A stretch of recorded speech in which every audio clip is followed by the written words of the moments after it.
আসসালামু আলাইকুম ওয়া রাহমাতুল্লাহি ওয়া বারাকাতুহু। লেখালেখির জগতে আমাদের জাতীয় কবি, বিদ্রোহী কবি কাজী নজরুল ইসলাম একটি বিপ্লব ঘটিয়েছিলেন, সেটা আমরা অনেকেই জানি।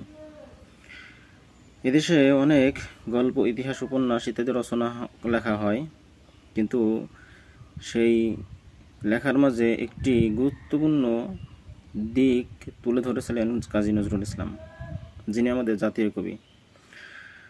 সেদেশে সঙ্গীত লেখা হয়, কিন্তু সেই সঙ্গীতটা মানুষের হৃদয় ছুঁয়ে যায় যখন কাজী নজরুল ইসলাম ইসলামী সঙ্গীত লেখা শুরু করেন।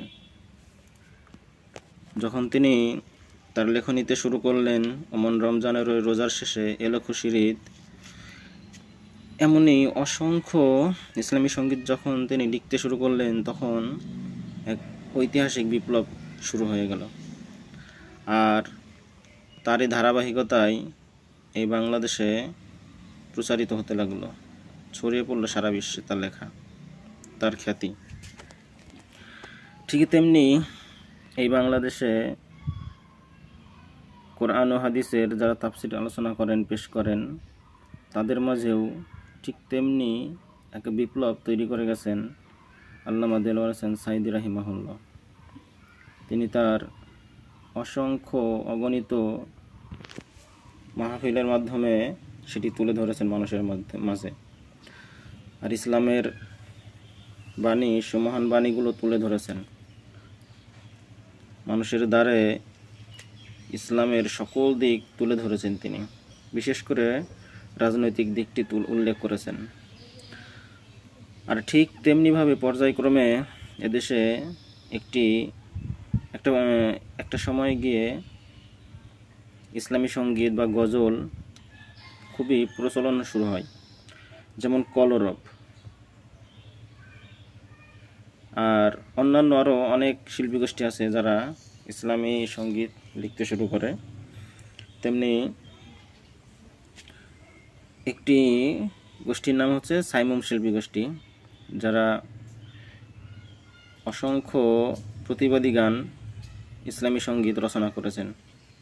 হয়তো এই নামটি আমি খুব কম শুনেছি, কিন্তু এরাই সর্বপ্রথম শুরু করে বাংলাদেশ ইসলামী সঙ্গীতের যাত্রা, যেটা ওয়াজ মাহফিলের ময়দান, তাফসিরের ময়দানে প্রচারিত হতে থাকে।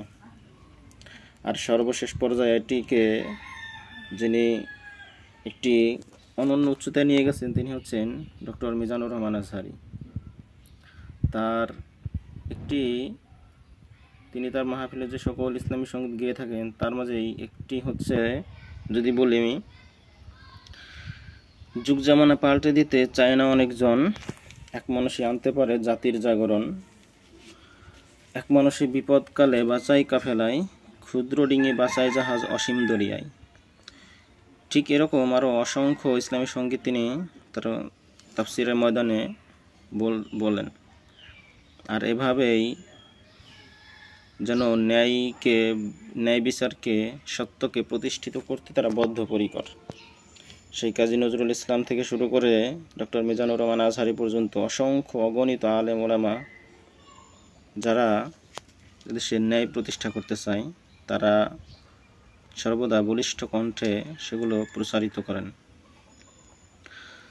আর বর্তমান বাংলাদেশে ঠিক তারই প্রতিফলন যেন আমরা দেখতে পাচ্ছি। প্রতিটি মানুষের মাঝে বিভেদ থাকা সত্ত্বেও তারা আজ ন্যায়কে কিছুটা অনুধাবন করতে পেরেছে, বুঝতে পেরেছে যে আসলে আমাদের উপর কি চলছে, তাই আজ তারা রুখে দাঁড়িয়েছে।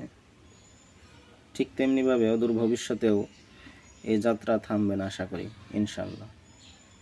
যারা এই যাত্রায় অংশগ্রহণ করেছেন, যারা সহযোগিতা করছেন, পরামর্শ দিয়ে যে যেখান থেকে যতটুকু সহায়তা করছেন, আল্লাহ রাব্বুল আলামিন তাদের সবাইকে উত্তম জাযা দান করুন।